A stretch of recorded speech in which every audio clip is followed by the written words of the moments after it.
The town of Scranton had always been the kind of place where news traveled faster than the freight trains that once powered its economy. A city built on steel and coal, it still carried the soul of a small town. Neighbors knew who bought a new truck, who argued on the front porch, and who had switched churches last Sunday. In a place like this, any change in routine was noticed, and any rumor, whether about layoffs at the mill or a teenager sneaking out past curfew, spread like wildfire. But even by Scranton standards, the latest piece of news was something extraordinary. Andrew Harrison had come back. To anyone outside the city limits, the name might have meant little. But in Scranton, the Harrisons were practically royalty. William Harrison, Andrew's grandfather, had built one of the most successful manufacturing companies in the region, a business that had weathered recessions and outlasted competitors. For decades, the family name had been stamped on factory walls, youth sports uniforms, and even the local library wing. The Harrisons had money, power, and the kind of influence people whispered about at the diner over coffee and blueberry pie. And now Andrew, Drew as he was called, had returned to visit his grandmother. His arrival stirred the town like a summer storm. The whispers began before he even set foot on Main Street. "He's taller than his father ever was. I heard he's got a place in New York now. Some say he's already running half the family business." The stories grew with every retelling. By the time his car actually rolled through town, sleek and black against the backdrop of weather-beaten storefronts, Drew Harrison had already been transformed into a living legend. He looked the part. At 21, he carried himself with a self-assurance that belonged more to a seasoned businessman than a college kid. He was tall, broad-shouldered, and effortlessly athletic, the kind of man who looked at home in a tailored suit or a football jersey. His dark hair caught the winter light, and his smile, sharp, almost practiced, had the power to silence an entire room. He wasn't just handsome.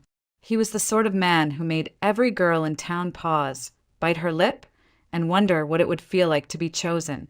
And many of them tried. They straightened their skirts, painted their lips, and laughed too loudly whenever Drew appeared at the cafe or strolled through the campus of the nearby university. He seemed to enjoy the attention. To him, their admiration was a birthright, just another benefit of his name and his wealth. He basked in it, shifting from girl to girl with ease, never staying long enough to risk boredom. To most, Drew was a fantasy, an untouchable prince of Scranton. But not to Jessica Morgan. Jessica was different. She had lived in Scranton all her life, the daughter of a factory worker who never quite recovered after being laid off when the plants downsized. Her world was small. Classes at the university, shifts at the grocery store, and evenings spent reading in her modest bedroom on Oak Street. She wasn't the kind of girl who turned heads when she walked into a room. Quiet, bookish, with a habit of slipping into the background, Jessica was often overlooked. And perhaps that was why no one expected her to notice Drew Harrison, or for her heart to catch fire the way it did when she first saw him. She told no one. How could she? To her friends, Drew was little more than an arrogant playboy, the sort of man who left behind broken hearts without even remembering their names. They teased each other about him in the hallways, speculating about who he would take out next, who might be lucky or unlucky enough to catch his eye.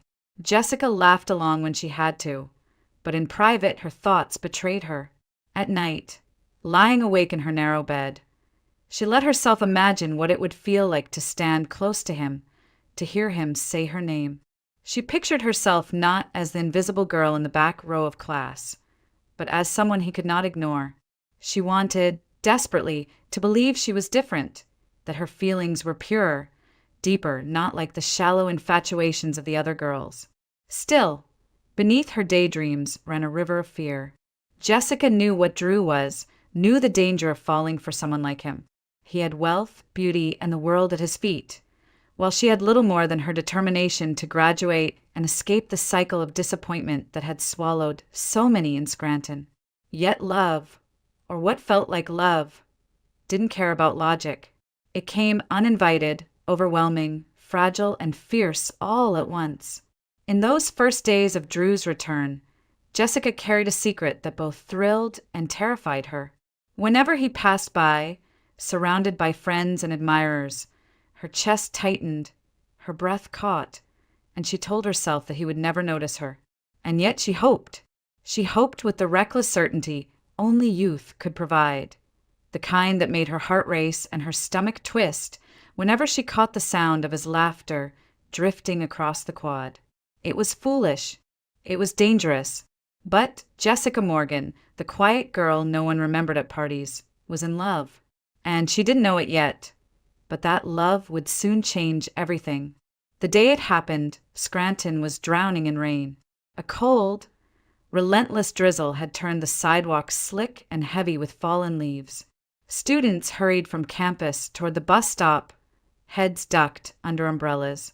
Jessica Morgan wasn't so lucky. Her umbrella was still propped uselessly in her bedroom corner. All she had was a hooded jacket that clung damply to her shoulders, the fabric already darkened from the downpour. Her backpack sagged with textbooks, and her mood matched the sky, gray, tired, and heavy. She was nearly to the bus stop when a group of young men appeared ahead, striding slowly across the narrow sidewalk. Their laughter carried over the rain, easy and carefree, as though the weather didn't touch them. Jessica felt her stomach clench. They weren't moving aside, weren't hurrying, and she knew instantly who was at the center of them. Andrew Harrison. Her pulse quickened. She tried to edge around the group, pulling her hood tighter as if to shield herself not only from the rain, but from their stares. But the wet leaves betrayed her. Her foot slipped, her balance wavered, and suddenly her backpack lurched forward. Books spilled, pages slapped the wet pavement, and she went tumbling toward the ground. Strong fingers closed around her arm just before her knees hit the sidewalk. Jessica gasped, caught off guard. She looked up and found herself staring directly into Andrew's eyes. His grip was steady, unyielding. For a moment, the world shrank to that single connection. His hand around her arm, his eyes scanning her face with sharp curiosity. But then the laughter of his friends crashed in, shattering the illusion. They were grinning, nudging each other, clearly amused by her clumsiness. Jessica flushed, humiliation burning hotter than the rain, soaking her clothes. She tried to pull her arm free. "Easy," Drew said. His voice was smooth, laced with a kind of teasing amusement. "What's your name?" Jessica froze. She hadn't imagined this moment like this. In her daydreams, their introduction was romantic, flawless, not happening in front of a group of jeering boys while she dripped rainwater. "Jessica," she whispered, forcing the word past her lips. "Jessica," he repeated as if testing the sound. His mouth quirked into a half-smile, something mischievous sparking in his eyes. "Watch your step next time." He released her arm. She scrambled to gather her soaked books, refusing to meet the stares of his friends. Her heart raced, not from embarrassment alone, but from the fact that he had spoken to her, really looked at her. That was the beginning. Over the next days, Drew began appearing more often in her orbit. At the library, near the campus cafe, on the bus. At first Jessica thought it coincidence, but soon his presence was deliberate. He asked questions, teased her softly, made her laugh despite her nervousness. When he finally suggested they grab coffee, she couldn't say no. From there, the weeks blurred. Coffee turned into dinners. Walks across the quad stretched into long conversations. For the first time, Jessica felt chosen. Not because she was loud or flirtatious like the other girls, but because Drew had seen something in her that no one else had. Or so she believed. Word spread quickly. Scranton's girls whispered in restrooms, exchanged sharp glances when Jessica passed in the hallway. "Why her?" they muttered. "What does she have that we don't?" The envy was palpable, and Jessica absorbed it all like sunlight. For once, she was no longer invisible. She belonged to Drew Harrison. But the dream began to unravel sooner than she expected. He canceled dates without explanation. He answered her texts hours late, if at all. When they were together, his attention sometimes drifted elsewhere, his phone buzzing, his eyes tracking another girl across the room. Jessica tried to ignore it, tried to tell herself he was busy, that he cared in ways he didn't always show. But deep down, a knot of dread had already formed. The truth came on a night she would never forget. She caught him just as he was sliding behind the wheel of his car, preparing to leave town. Her hair clung wet to her face. She had run the whole way, desperate to see him. "Drew, wait," she pleaded, her voice breathless. "We had plans tonight. What's happening?" He looked at her then, and something in his expression chilled her. His eyes, once warm, were detached, almost bored. "Jessica," he said flatly, "you need to understand. I never promised you anything. This," he gestured vaguely between them, "was just fun. That's all." Her stomach dropped. "Fun? You thought this was more." He laughed softly, but there was no kindness in it. "Look at me and then look at you. You really believed this was going to be some forever kind of thing. Come on. You're sweet, but don't fool yourself. We're different worlds." The words sliced through her. She felt exposed, discarded, like a child realizing a cherished toy was broken beyond repair. Tears pricked her eyes, but she refused to let them fall in front of him. "You used me," she said, her voice trembling. "I didn't use you. You wanted this as much as I did," Drew replied, shrugging. "But it's over. Don't make it more than it was." With that, he started the engine. Jessica stood frozen as the taillights disappeared into the rain. Her body shook with fury, humiliation, and heartbreak, all tangled into one unbearable ache. That night, alone in her bedroom, she pressed her face into the pillow and let the sobs come.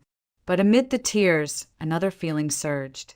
She remembered his smirk, the casual cruelty of his words, the way his friends had laughed at her that first rainy day. She whispered into the darkness, a vow meant for herself alone. "You'll regret this, Drew Harrison. One day, you'll regret ever playing with me." It was a promise that would shape the next 7 years of her life. The night of Drew's betrayal marked a turning point in Jessica Morgan's life. For weeks afterward, she drifted through her days in a haze, her heart bruised and her pride shattered. The town whispered, of course, they always did. A few classmates offered pitying smiles. Others smirked knowingly, as if her heartbreak had been inevitable. But Jessica refused to let Scranton see her fall apart. If Drew had taken her innocence and her trust, he would not take her future. Late at night, when the silence of her room pressed in, Jessica turned to her computer.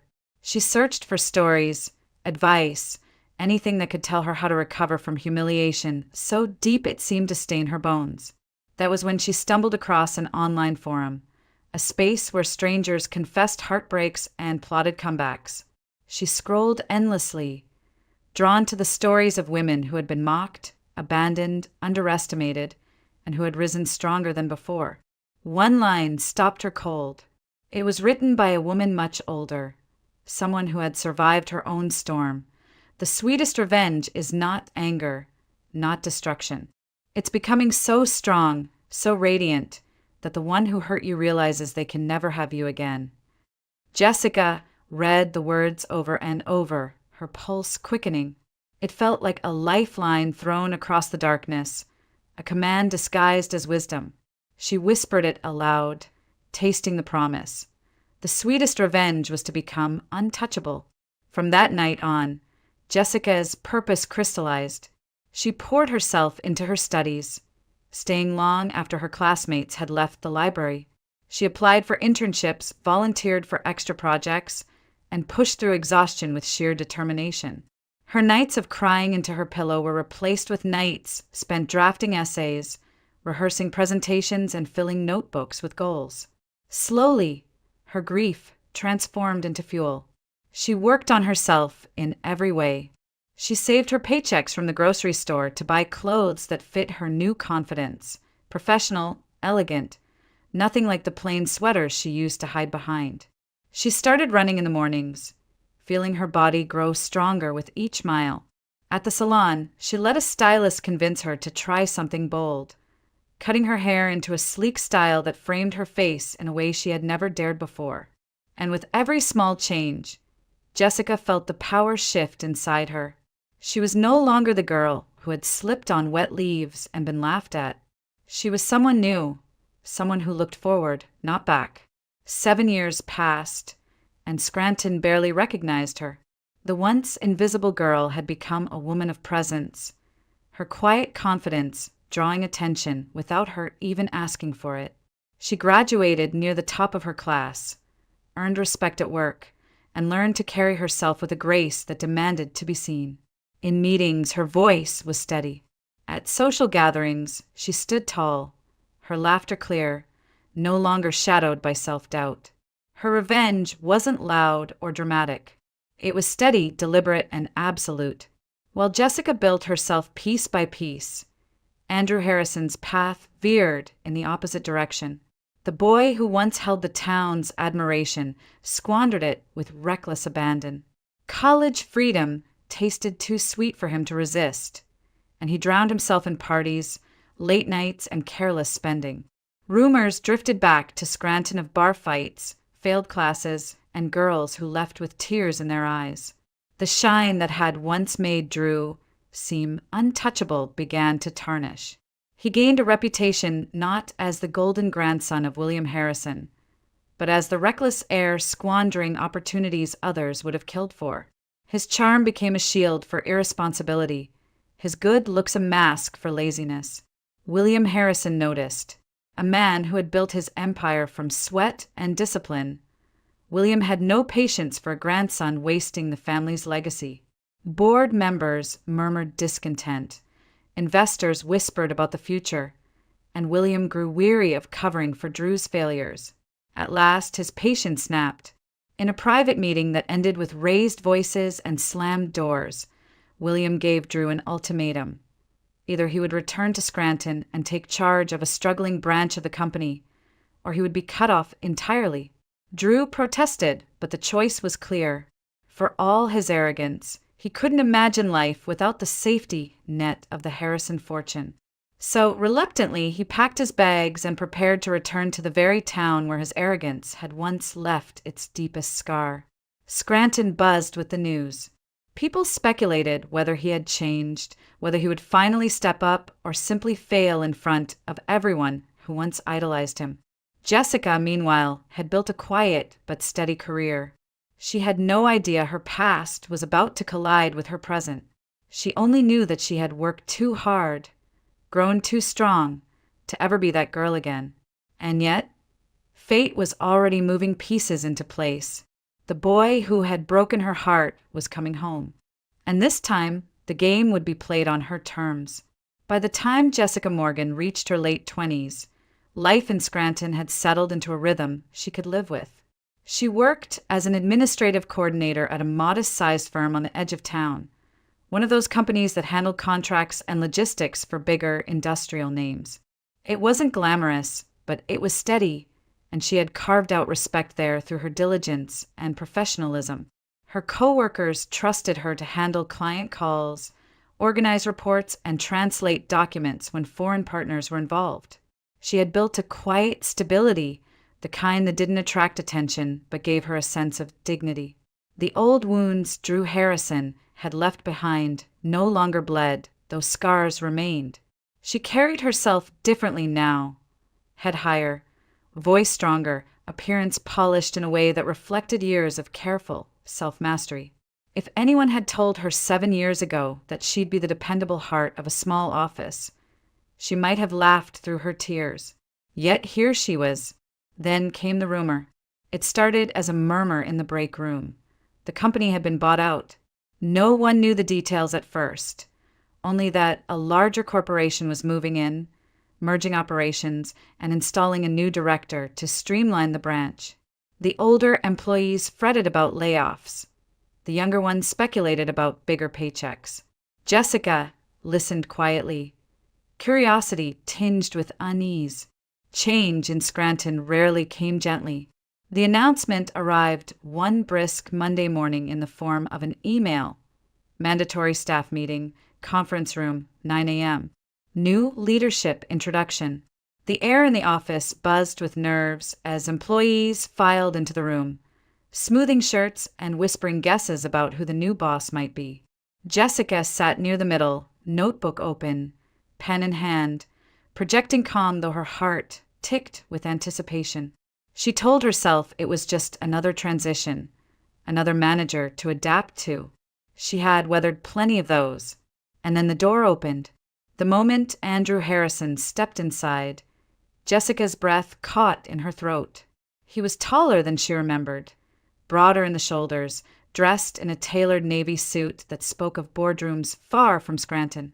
His dark hair was neatly styled, his jawline sharper, his presence commanding. The arrogance was still there. It clung to him like a cologne, but it was tempered now by an air of practiced authority. He carried himself not as the reckless boy who once toyed with her heart, but as a man used to being obeyed. Jessica's fingers tightened around her pen. She forced her expression into neutrality, even as her pulse raced. After all these years, she had prepared herself for the possibility of seeing him again. But preparation was nothing compared to reality. The sight of him ignited a rush of memory, so vivid she could almost smell the rain from that long-ago day when he'd caught her arm on the sidewalk.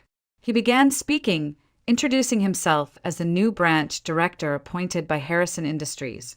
His voice carried smoothly across the room, confident, authoritative. He spoke of growth, efficiency, and opportunity, using the polished language of someone trained to command.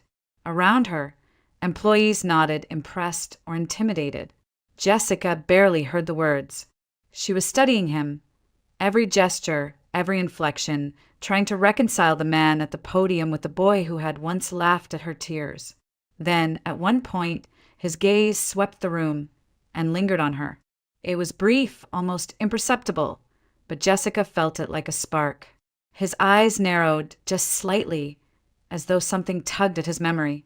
She dropped her gaze at once, unwilling to give him more than the image of a composed, professional woman taking notes. She reminded herself sternly she was not that girl anymore. After the meeting, chatter filled the office. Some employees whispered about his pedigree, others about his looks. A few worried aloud about job cuts. Jessica kept silent, returning to her desk with mechanical focus. Yet inside, her emotions churned. She hated how her hands trembled when she typed. She hated the flutter in her chest when she replayed the way his eyes had brushed across her. But most of all, she hated the fear that he might recognize her and strip away the armor she had spent years forging. For Drew, the morning had been routine. He delivered his practiced speech, accepted polite applause, and scanned the room of unfamiliar faces. But one face unsettled him, a woman near the center, calm, professional, yet strangely magnetic. He couldn't place her, but something about her expression stirred a whisper of recognition he couldn't quite name. That evening, as he left the office, the memory nagged at him. He had met thousands of people in his life, in cities and boardrooms and parties that blurred together. But this woman, Jessica Morgan, though he didn't yet recall her name, left an impression that felt heavier than chance. He shook it off, telling himself he had more pressing matters. His grandfather had made it clear this was his last chance to prove himself, and failure was not an option. Still, as Drew climbed into his sleek black car, the image of her steady gaze lingered. Back at her apartment, Jessica stood in front of the mirror, staring at her own reflection. The woman staring back was polished, poised, unrecognizable from the teenager he had once dismissed. She whispered to herself, as if daring the past, "He won't break me again. Not now. Not ever." But deep inside, she knew the battlefield had shifted to a new arena. And whether she wanted it or not, the game had already begun. The weeks following Drew Harrison's arrival brought a new tension into the office. His presence loomed over every conversation, every project, as if his very shadow carried weight. For most employees, the adjustment was practical: new policies, stricter deadlines, and the polished corporate structure of Harrison Industries settling into their modest Scranton branch. But for Jessica Morgan, the adjustment was far more personal. One Monday morning, her supervisor pulled her aside. "Jessica, you're the strongest English speaker on staff, and Harrison wants our reports ready for the Chicago partners. You'll be working directly with him until the negotiations are complete." Her pulse jumped. The thought of sitting across from Drew, forced to speak, to translate, to collaborate, every instinct in her told her to protest. But her professionalism overruled her fear. She nodded calmly, as though the assignment meant nothing. Understood. That afternoon, she entered his office with a folder clutched in her hands. Drew looked up from behind his sleek, new desk, eyes flicking toward her. "Miss Morgan," he said, the formal tone carrying no hint of recognition. "You'll handle the translations?" "Yes, sir." Her voice was steady, clipped. She set the folder down, careful not to meet his gaze for too long. The silence between them was taut, filled with unspoken history only she could feel. Drew leaned back, studying her as she outlined the contract details. His eyes lingered too long, not in obvious flirtation, but with the subtle weight of curiosity. Jessica forced her attention to the words on the page, translating numbers and clauses as if her life depended on it. Every time she felt his gaze, she reminded herself she was not the girl he once discarded. She was his equal now, maybe more. Still, when she left his office, her hands trembled slightly as she closed the door. Alone in the hallway, she exhaled, furious at herself for letting her body betray nerves she swore she no longer had. The tension only grew as December approached. Talk of the annual Christmas party spread through the office, an event meant to showcase the new management to clients and employees alike. Rumors circulated about the venue, the catering, even the guest list. Jessica tried to ignore it, focusing instead on the growing pile of reports she was tasked with preparing. But Drew made ignoring impossible. One evening, as the office emptied and Jessica remained at her desk polishing translations, she heard footsteps. She looked up to see him leaning casually against her cubicle wall. "You work late," he observed. "I have deadlines," she replied without looking up. A faint smile touched his lips. "The Christmas party is next Friday. I'd like you to come with me, as my guest." Her pen froze mid-sentence. For a moment, she wasn't sure she'd heard correctly. She turned slowly, meeting his gaze head-on for the first time since he'd returned. His eyes held that same confidence, the assumption that no woman would refuse him. Jessica's heart raced, but not from flattery. Memories of his cruel laughter, of the night he dismissed her as fun, rose sharp in her mind. She inhaled deeply, steadying herself. "No, thank you," she said simply. The words landed like a slap. Surprise flickered across his face, quickly masked by composure. For once, Drew Harrison didn't have a ready reply. Jessica turned back to her papers, forcing her hands to remain still. Inside, her emotions warred. The old ache of attraction clashed violently with her vow never to be humiliated again. She knew part of her still longed for him, still wanted to believe in the charm that had once swept her away. But another part, the stronger part, remembered the tears, the shame, the vow she'd whispered into her pillow 7 years ago. That night, as she walked home through the crisp December air, the streets lit with holiday decorations, Jessica wrestled with herself. Why had she refused so sharply? Why did his surprise give her a bitter satisfaction? She knew the answer, though she hated admitting it. She wanted him to feel powerless, just once, the way she had felt all those years ago. Back in his apartment, Drew poured himself a drink, unsettled. He had invited dozens of women to countless events, and not once could he recall such a blunt refusal. Something about Jessica Morgan gnawed at him. She wasn't dazzled, wasn't desperate for his attention like so many others. Her composure challenged him, intrigued him.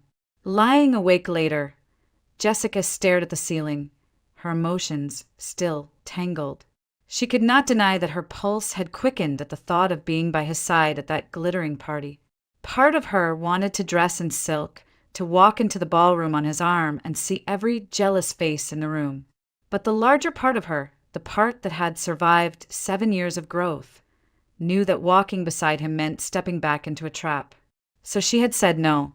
And in that small refusal, she had reclaimed something she thought she'd lost forever: control. Yet deep inside, Jessica also knew this was only the beginning. Their story was far from over, and her heart was not as untouchable as she wanted it to be. The weeks leading up to Christmas should have been filled with warmth and anticipation. But Jessica Morgan's home life unraveled in ways she hadn't expected. Her father, long retired from the factory, had grown increasingly vulnerable in his loneliness. One evening, Jessica found him sitting at the kitchen table, pale and shaken, a phone still clutched in his hand. "They said it was the bank," he muttered, his voice thin. "They needed my information to secure the account.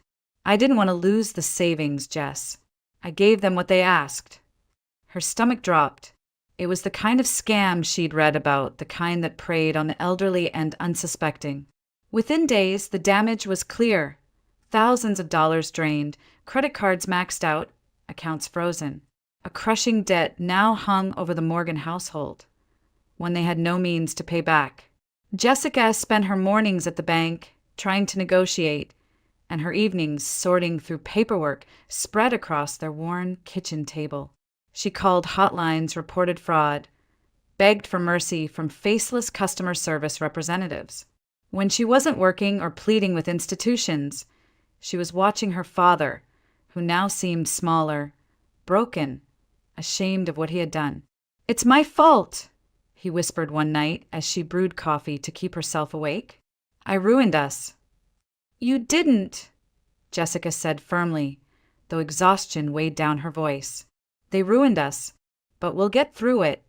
Her days at the office grew harder. She held herself together during meetings, translating contracts with steady precision, but inside she was fraying.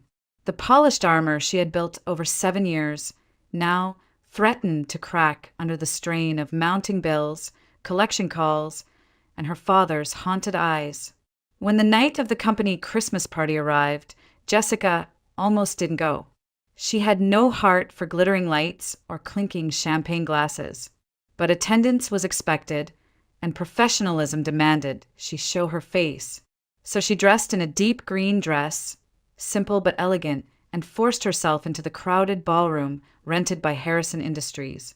The music was festive, the decorations lavish, but Jessica's smile was thin, practiced.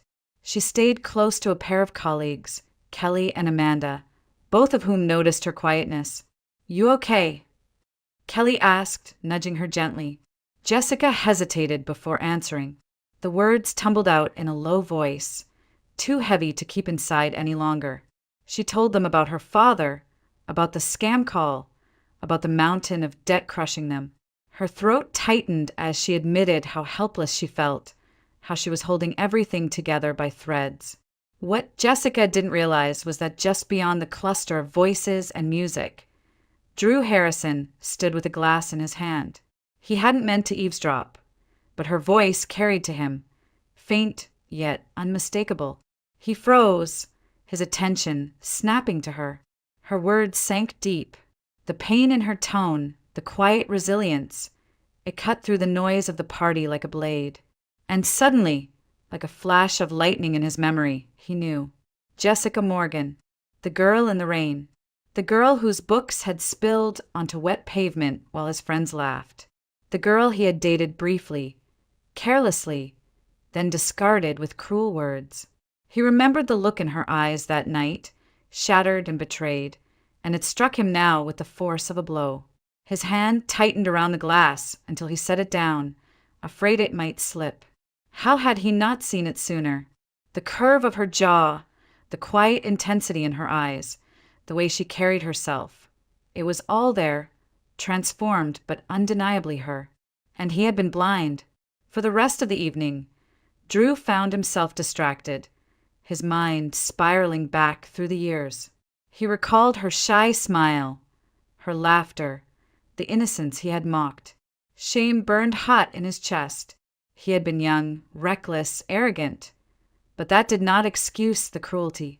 Now, seeing her again, stronger, more radiant, yet burdened by struggles she did not deserve, something inside him shifted. The party, the clients, the polished small talk, they all faded into background noise. All he could see was Jessica, and all he could feel was regret. He wanted to approach her, to say something, to acknowledge the past. But what words could erase 7 years of distance? What apology could mend the wound he had inflicted? He stayed rooted where he was, watching her laugh faintly at Amanda's attempt to lighten the mood, her eyes still shadowed by worry. That night, long after the party ended, Drew lay awake in his apartment, the city lights of Scranton glowing faintly beyond the window.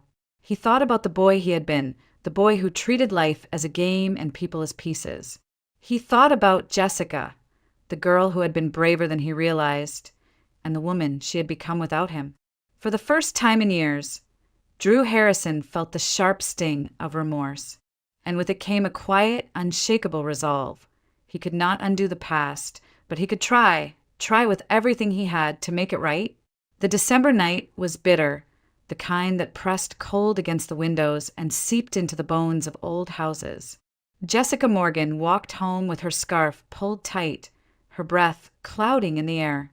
She was exhausted. Work had drained her, and the burden of her father's debts weighed heavier with each passing day.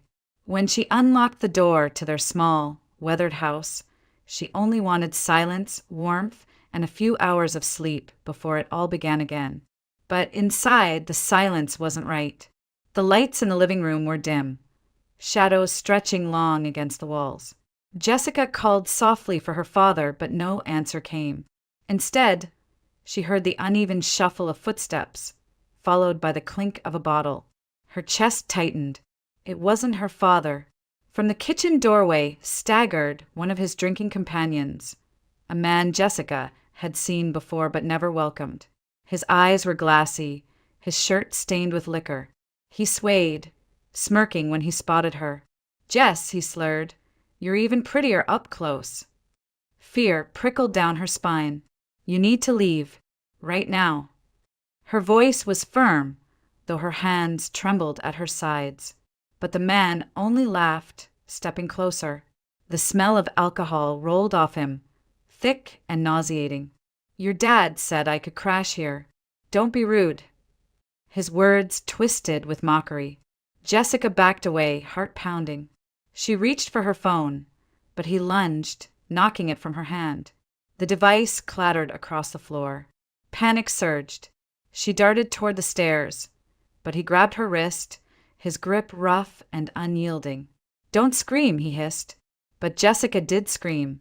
She screamed with everything she had, a raw, terrified sound that echoed through the narrow halls. She fought against him, shoving, twisting, her breath ragged. His strength overpowered hers, dragging her toward the wall. And then the front door burst open.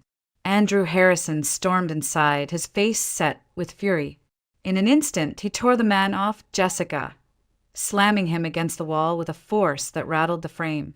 "What the hell do you think you're doing?" Drew's voice was low, lethal. The intruder sputtered, trying to shove back, but Drew was sober, strong, and burning with a protective rage he hadn't felt in years. "Get out," he snarled. When the man resisted, Drew drove him toward the door, every movement precise, controlled, unstoppable. Jessica stumbled back, clutching her wrist, her chest heaving. For a moment, she couldn't process what had just happened, only that Drew stood between her and danger, a shield she had never expected. The man cursed, staggering into the night. Drew slammed the door shut and locked it, his chest rising and falling heavily. Then he turned to Jessica. "You okay?" His tone softened, concern replacing anger. Jessica tried to speak, but her throat was tight. Her body shook, adrenaline coursing through her veins. "Ah, yes, I think so."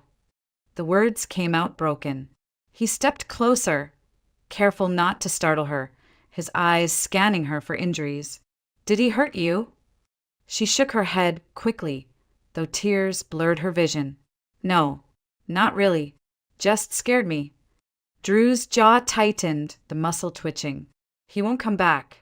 I promise you that." Jessica wrapped her arms around herself, the image of the man's face still vivid. But as her fear ebbed, something else filled the space, confusion. Because the person who had once caused her the deepest pain was now the one protecting her. The boy who had mocked her had become the man who shielded her with unflinching resolve. She sat on the edge of the couch, her hands trembling in her lap. Drew knelt in front of her, lowering himself so their eyes met. In the dim light, his expression was raw. No arrogance, no smirk, only sincerity. "You don't have to talk about it," he said gently. "But I need you to know I'm here. I'm not going anywhere." Jessica's heart twisted. Gratitude swelled, colliding with the old ache she had carried for years.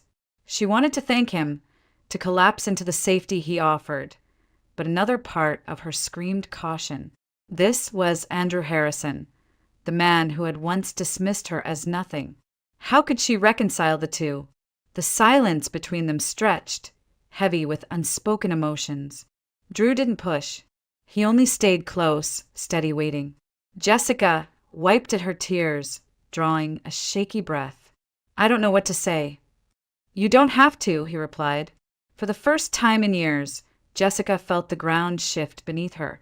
She wasn't sure if it was the shock of the attack or the unexpected comfort of Drew's presence, but her carefully built walls trembled. Memories of laughter, of stolen glances in the rain, of heartbreak, all surged at once, colliding with the reality of his hand steadying her now. That night marked a turning point neither of them could ignore. Jessica had seen Drew as a boy who betrayed her, but now she had glimpsed the man who could protect her.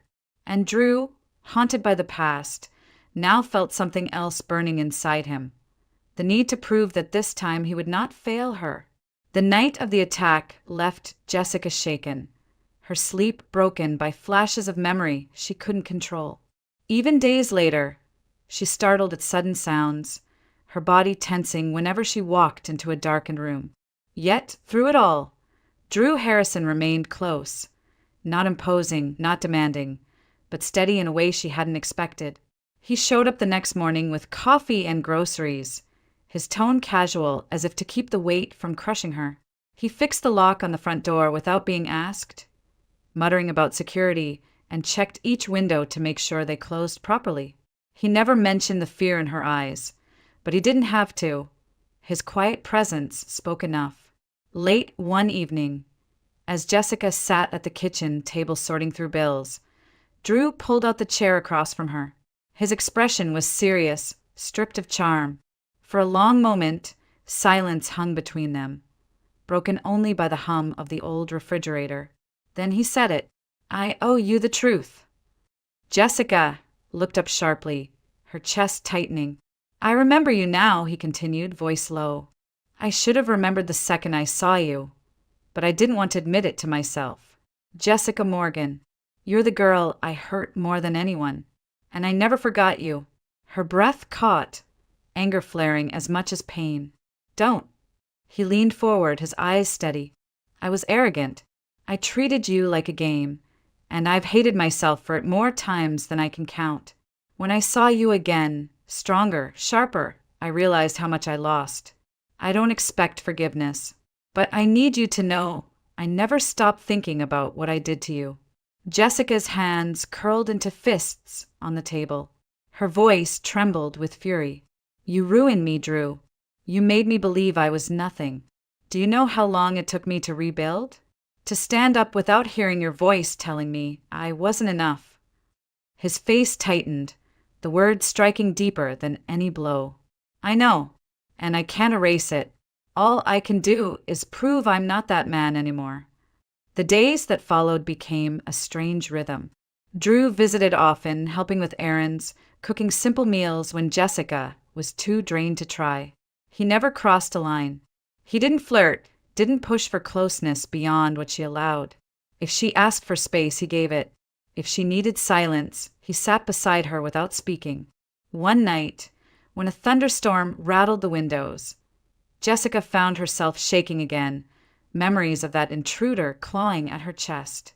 Drew was already there. He handed her a blanket, poured her tea, and stayed on the couch until her breathing steadied. He never tried to touch her, never took advantage of her vulnerability. He only stayed awake with her, patient, unyielding. Slowly, Jessica began to notice the difference. This was not the boy who had once laughed at her tears. This was a man willing to carry her fears without demanding anything in return. And yet her heart resisted. At work, she kept her composure, her professionalism intact. But at home, when she caught herself glancing at him too long, when her chest tightened at the quiet care in his gestures, the old battle reignited. Could she trust him, or was she only falling into the same trap, destined to be shattered again? Drew seemed to sense the conflict. One evening, as they stood on the porch watching snow drift onto the quiet street, he said softly, "You don't have to decide anything now. I'll wait as long as it takes." Jessica's throat tightened. His words stirred something she didn't want to feel. Hope. But behind it lurked fear, sharp and insistent. She had sworn never to let him near her heart again. To forgive him would be to betray that promise to herself. And yet, she couldn't deny the way his presence steadied her, the way her walls weakened in his company. Lying awake that night, Jessica turned restlessly in bed, staring at the ceiling. Images collided in her mind. The boy who had humiliated her, the man who had saved her, the years she had spent becoming someone new.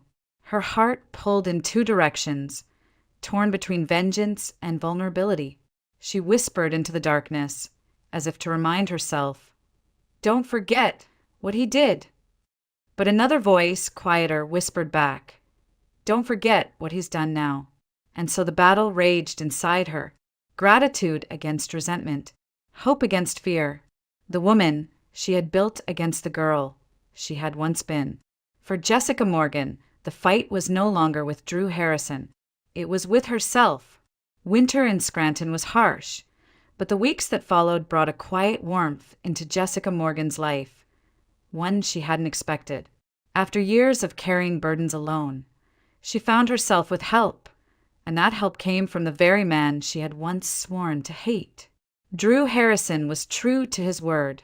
He didn't overwhelm her with promises or grand gestures. Instead, he began with action. He connected her with a trusted advisor from Harrison Industries, someone who knew how to negotiate with banks. Within days, they had a plan to dispute fraudulent charges and consolidate what remained into something manageable. Drew quietly covered fees her family couldn't afford, never boasting, never making her feel indebted. Jessica resisted at first. Pride flared. She had built herself without him, had stood tall on her own. But when she saw her father, hollowed by shame and guilt, she understood. This wasn't about her pride.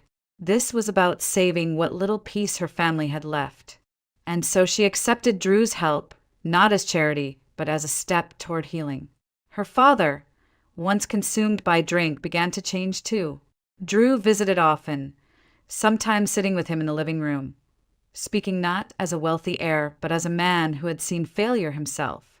"You can't drown it away," Drew told him quietly one evening. "It only waits for you in the morning. But you've got your daughter. That's something worth fighting for." The words struck deeper than any lecture from a doctor or priest. Slowly, Jessica's father began to resist the pull of the bottle. He took short walks around the block, returned to his small woodworking projects, and even managed laughter on occasion. Jessica saw the light return to his eyes, and with it her hope grew. Through it all, Drew remained steady. He didn't press her for forgiveness, didn't demand affection. He simply stood at her side, proving with each day that he was no longer the boy who had broken her heart.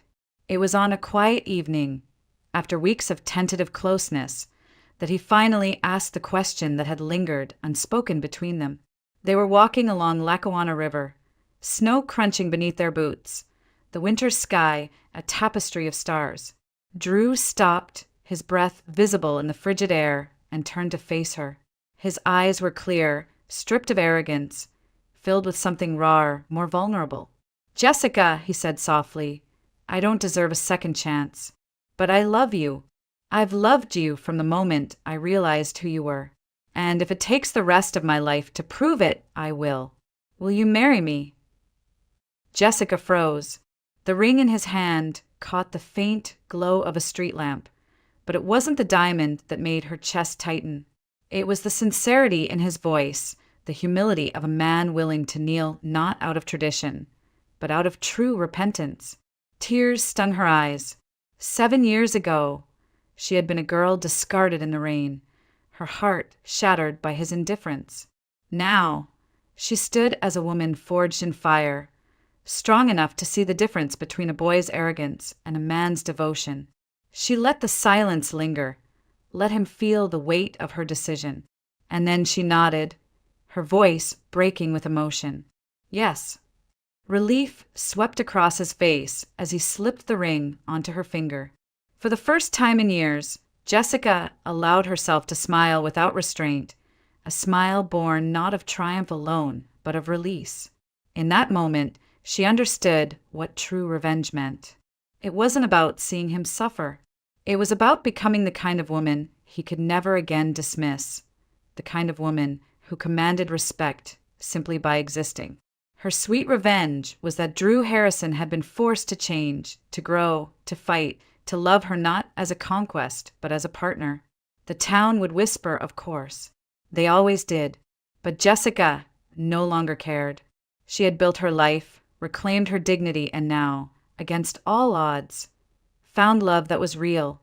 On the morning of their wedding, her father walked her down the aisle, his steps slow but steady, his eyes filled with pride instead of shame. Drew stood waiting, his gaze fixed on her not with arrogance, but with awe. As she reached him, Jessica thought of the girl she had once been, the girl who slipped in the rain, the girl who cried into her pillow, the girl who swore vengeance. That girl had not been weak. She had been the seed of the woman standing here now.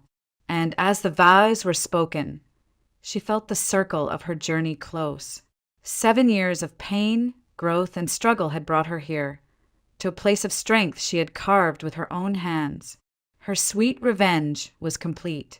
Jessica Morgan was no longer the girl left behind in Scranton. She was the woman who had risen, forgiven, and chosen her future on her own terms. And as she looked at Drew, her husband, she knew she carried not just love, but the hard-won knowledge of her own worth. It was a late Thursday afternoon in early October when everything I thought I knew about my marriage slipped through my fingers like autumn leaves in the wind. I wasn't snooping. I never snooped. But while cleaning out the coat closet in our foyer, a battleground of forgotten receipts, tangled scarves, and mismatched gloves, I pulled out Grant's old leather jacket and gave it a shake. Something stiff fluttered to the floor. A Polaroid photo. I bent to pick it up without thinking, expecting an old holiday snapshot, maybe a dinner memory we'd tucked away during a trip to Telluride. But as the colors bloomed on the glossy surface, I froze. The image hit like a slap without sound. 2 people pressed together, not a thread of clothing between them. And the man, broad shoulders, olive-toned skin, that faded birthmark at the base of his spine. I'd kissed that spot 100 times. It was my husband, Grant Whitman. But it wasn't just him that stunned me. It was the woman. Her face was turned away, caught mid-laugh or mid-lie, I couldn't tell. But her long chestnut curls, the way her chin tucked slightly into her collarbone, half shy, half posed, it sparked something too familiar to ignore. My stomach twisted. I gripped the photo harder than I meant to, crinkling its edge. Our home was quiet, too quiet, the kind of quiet that makes your own heartbeat sound like thunder. This was the same hallway where Grant and I had argued for hours over whether to paint the living room clouded pearl or evening ash. We'd laughed so hard when we both finally admitted we hated the final color. But now the walls felt close, fake in their warmth, like they were holding in something they shouldn't. The front door opened, making me jump. "Elaine, I'm home." Grant's voice echoed through the foyer, followed by the familiar clink of keys landing in the ceramic bowl I'd made him for our anniversary at a pottery class. That class he'd forgotten until his assistant reminded him. I shoved the photo deep into the back pocket of my jeans. I didn't have a plan yet, just a pit in my stomach and a sudden flush of heat in my cheeks. I dabbed at my face in the mirror by the stairs, forced color back into my expression, and walked down as if nothing had happened. Grant was loosening his tie, smiling like he hadn't just shattered something sacred. I was thinking of ordering Thai. "You want seafood noodles?" "Sounds great," I said, my voice steady, almost too steady. I watched him cross the kitchen, the scent of his cologne drifting past me. But tonight, it wasn't just his usual cedarwood and citrus. There was something else in the air. Something floral, feminine. Not mine. That night, I lay in bed beside him, eyes wide open as he slept soundly. His breath was calm, rhythmic, his face relaxed like a man who hadn't just lit a match inside the walls of our life. I didn't confront him. I didn't cry. I didn't even move. I just stared at the ceiling, heart pounding with a quiet decision forming in the dark. I needed to know who she was, and I wasn't going to ask him. I was going to find out for myself. 3 weeks later, I barely recognized the woman in the mirror. She looked like me, moved like me, wore the same wool coats and coffee-colored lipstick I always wore in the fall, but inside, something fundamental had shifted. Elaine Prescott, the woman who made Grant's coffee at 6:30 sharp every morning, who believed in late-night meetings and back-to-back conferences, was gone. What replaced her was colder, quieter, sharper. It began with his phone. Grant always left it face down on the nightstand, claiming the light from notifications disrupted his sleep. For years, I thought it was a quirk, maybe even considerate. Now it felt like a red flag I'd ignored for far too long. One Monday morning, as he stepped into the shower humming his usual tune, I picked it up with hands that didn't tremble. Face ID did its magic. The Messages app was clean. So was his email. Nothing out of place. But the call log a single number, showing up over and over again, late at night, during lunch breaks, weekends when he claimed to be at networking events. No name saved. I checked iMessage. Nothing. Then I noticed 2 unfamiliar apps tucked away in a utilities folder, Signal and Telegram, apps that left no traces. A new kind of panic settled in my chest, the kind that doesn't scream but coils, quiet and poisonous. He was hiding more than a woman. He was hiding a second life. 2 days later, while he was out jogging, I searched his car. Grant hated anyone touching his car. It was his sacred space. I knew if I did this, I couldn't be clumsy. But I had to know.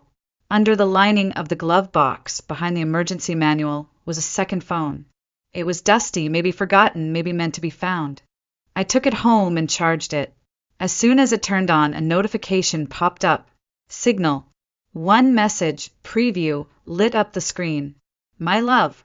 Miss you already. Sunday dinner's gonna be hard to fake again.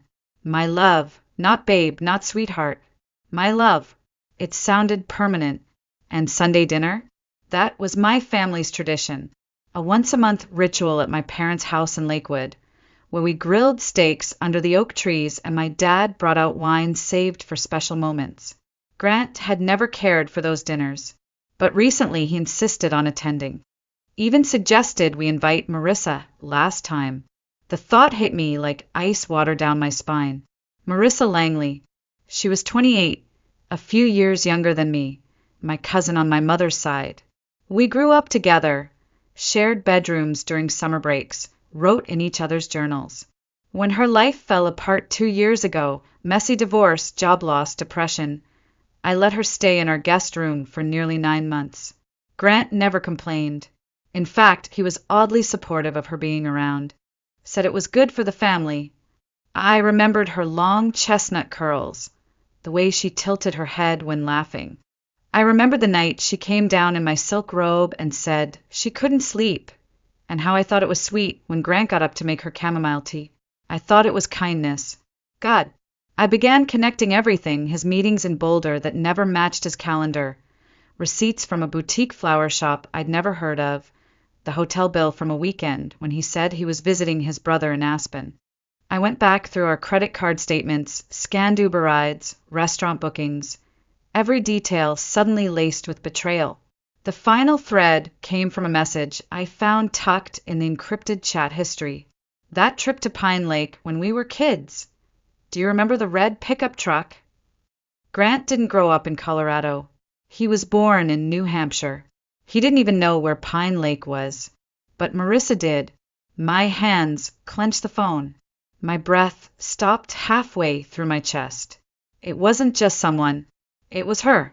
And if I was right, then the woman who betrayed me wasn't just sharing my husband's bed.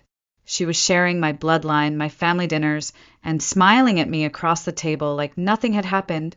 Sunday dinner used to be my favorite ritual.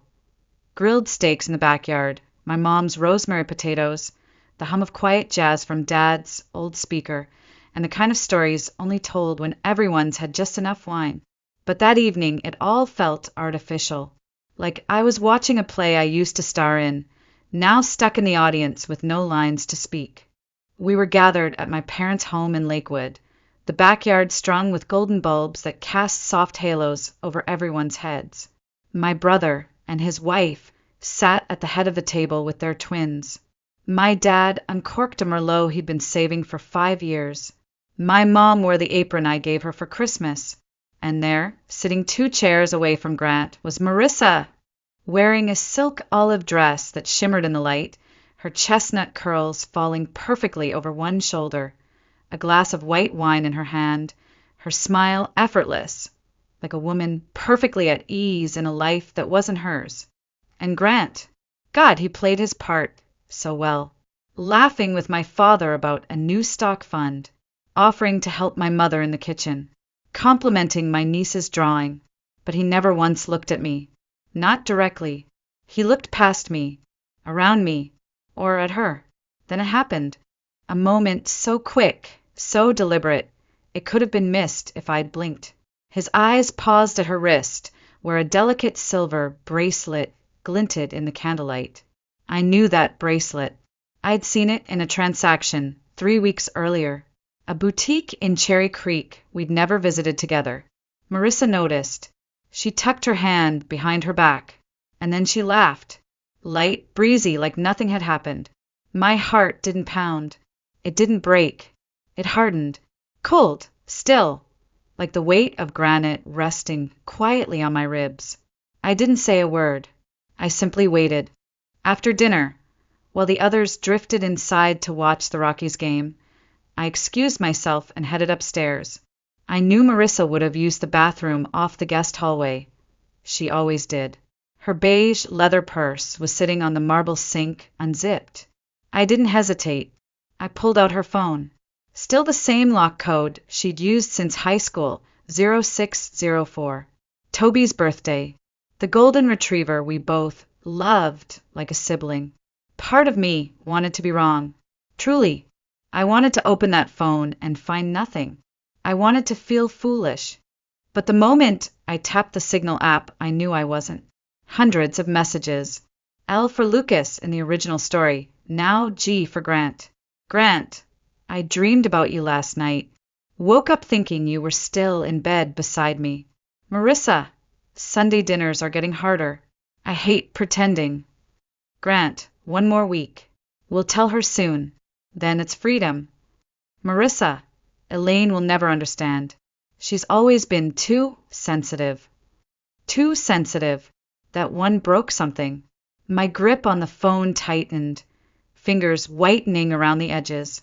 I took screenshots of everything.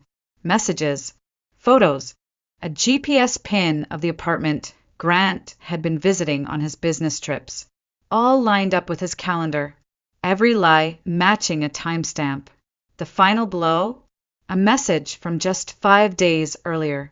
Grant, the apartment's perfect. I can see us starting over here. Marissa, 1 more week. I'll talk to her after the dinner. They were planning to leave.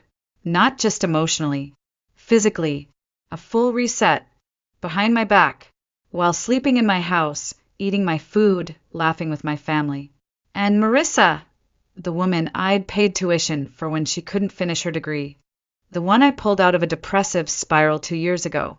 The one who cried in my lap over a cheating ex, and slept in our guest room when she had nowhere else to go.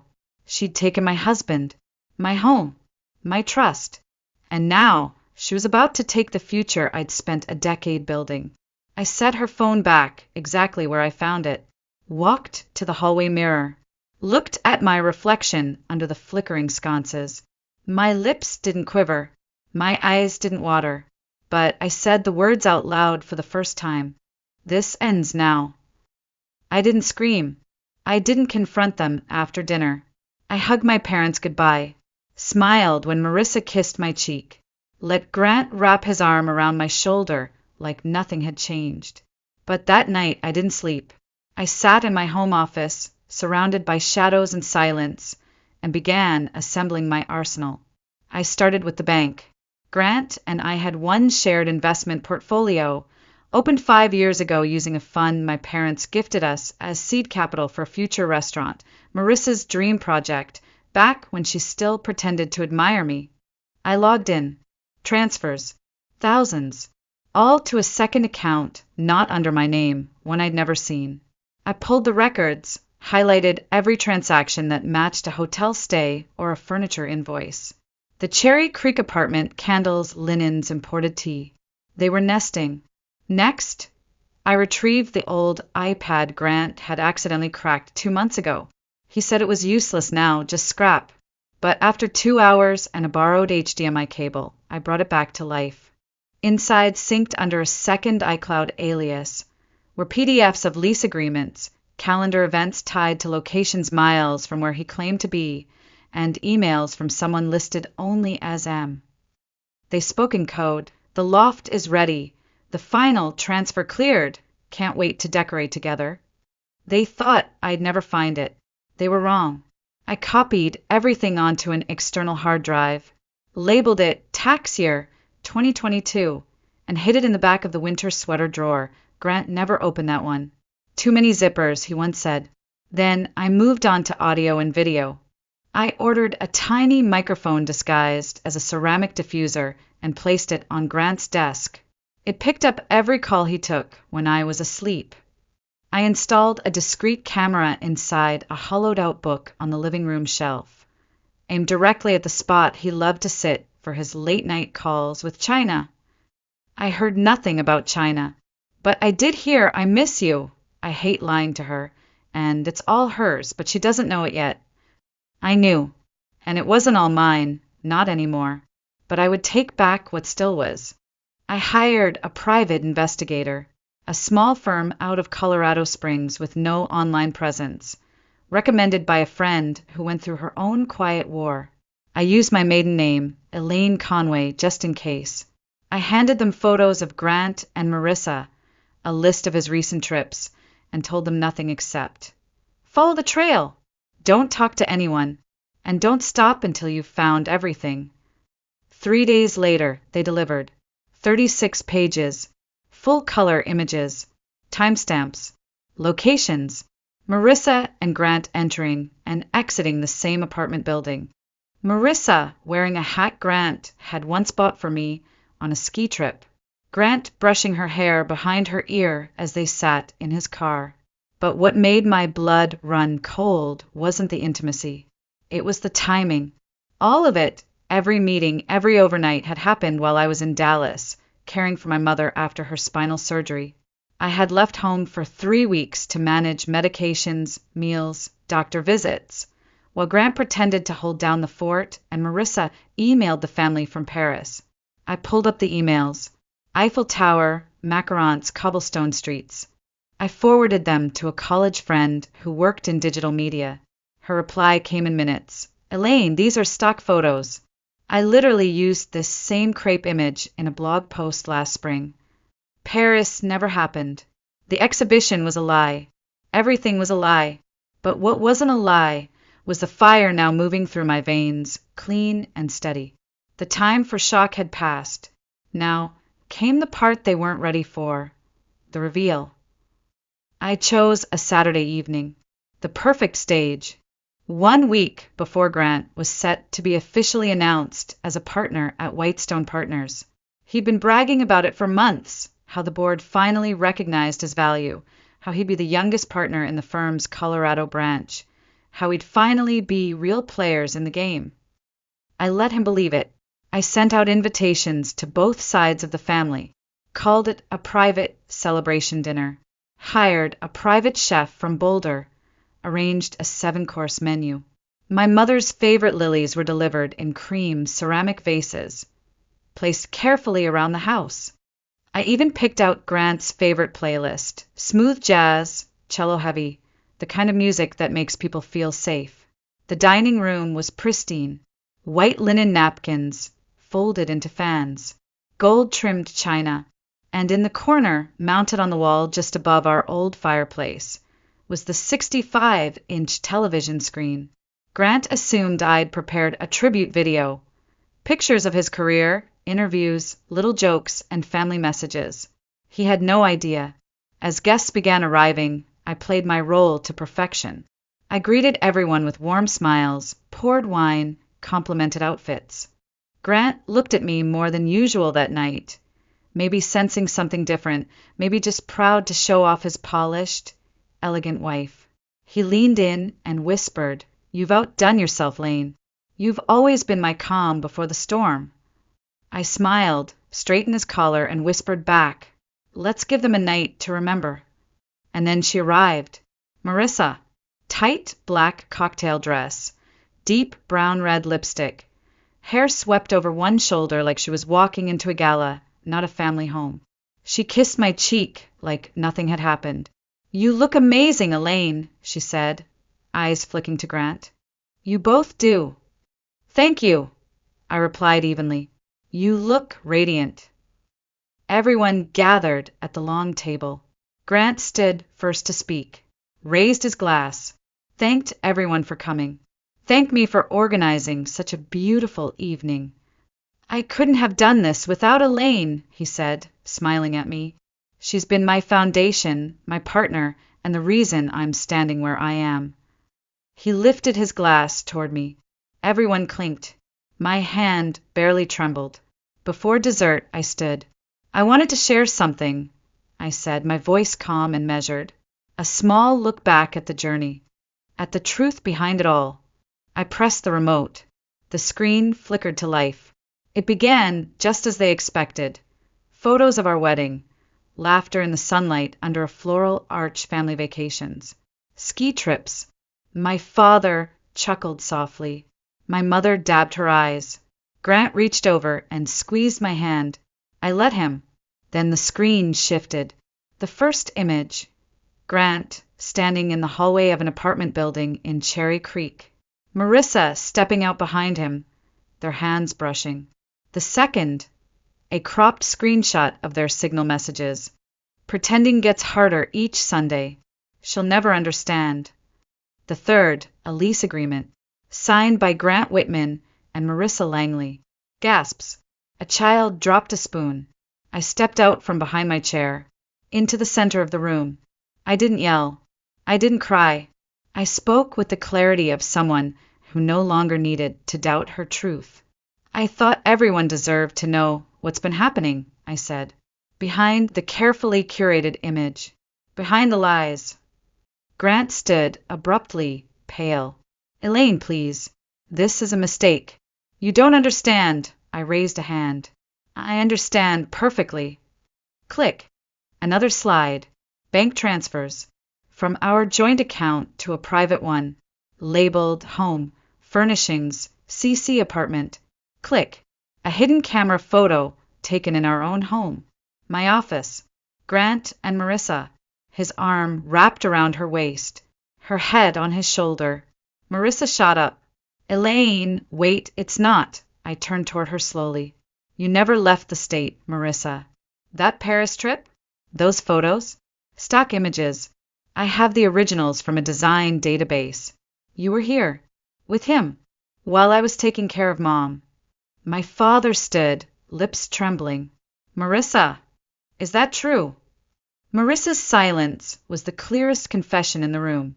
But that's not all, I continued. Marissa's upcoming art exhibit? Built on fake credentials and conflict of interest. A relationship with her sponsor. That sponsor being my husband. Click. An email. To Heart and Bell Gallery subject. Immediate termination of representation content. We do not represent artists involved in unethical relationships with funders. Elaine, Grant hissed, voice rising, you're going to destroy everything. No, I replied coldly. You already did. I'm just turning on the lights. He collapsed into his chair, face in hands. Marissa stood, eyes wide, as if the floor might swallow her whole. I reached into the drawer by the fireplace and pulled out 2 envelopes. Walked slowly back to the table. For you, Grant. I slid the first one toward him. Divorce papers. If you sign them tonight under the terms outlined, I won't forward evidence of your conduct to Whitestone's board. I won't go public. But if you delay, I'll let the headlines write themselves. He stared at the envelope like it was a death sentence. And for you, I said, turning to Marissa, a formal waiver of inheritance from our family's estate, and a detailed repayment plan for the tuition, rent, travel costs, and medical bills I covered over the past 5 years, plus interest. She blinked, tears welling. Elaine, you're joking, right? I shook my head. No, and if you refuse, I'll make sure every gallery from Boston to LA sees the screenshots. She touched the envelope, then froze. You once said I was the only person you trusted, I said softly, and I kept your secrets until you made me your fool. My mother rose, her voice cracking. Elaine, how long have you been carrying this? I looked at her, finally letting the weight touch my face. Long enough to know I'm done protecting people who break me. Silence stretched across the room like a noose. No one moved. The only sound was the soft clink of a wine glass trembling in someone's hand. Grant's eyes were locked on the divorce papers, lips parted, throat working to form words that never came. Marissa, still standing, still blinking, as if the sheer weight of shame hadn't yet settled on her shoulders. My father stepped back from the table and sat down slowly, his face carved in something between disbelief and heartbreak. My mother remained standing, her hand still resting lightly on my shoulder, as though afraid I might shatter if she let go. Then Marissa opened her mouth. You once said you'd always protect me. I didn't blink. And you once said I was the only one you trusted. A beat of silence. The difference is I kept my word. You didn't. She looked down at the envelope again, fingers trembling. Her mascara was beginning to smudge. Grant finally spoke, barely above a whisper. Do you really want to ruin me like this? I turned to him slowly, my voice cold, quiet, but unwavering. I'm not ruining anything. You did that the moment you decided to betray me with her. His shoulders sank. His hands, once so steady and confident, curled into themselves. Marissa glanced at my parents, at the rest of the table. No one met her gaze. Even the twins, my nieces, looked away. No one moved to comfort her. No one stood up for her. Finally, with a sharp inhale, she pulled a pen from her purse and signed the waiver. Her hand shook.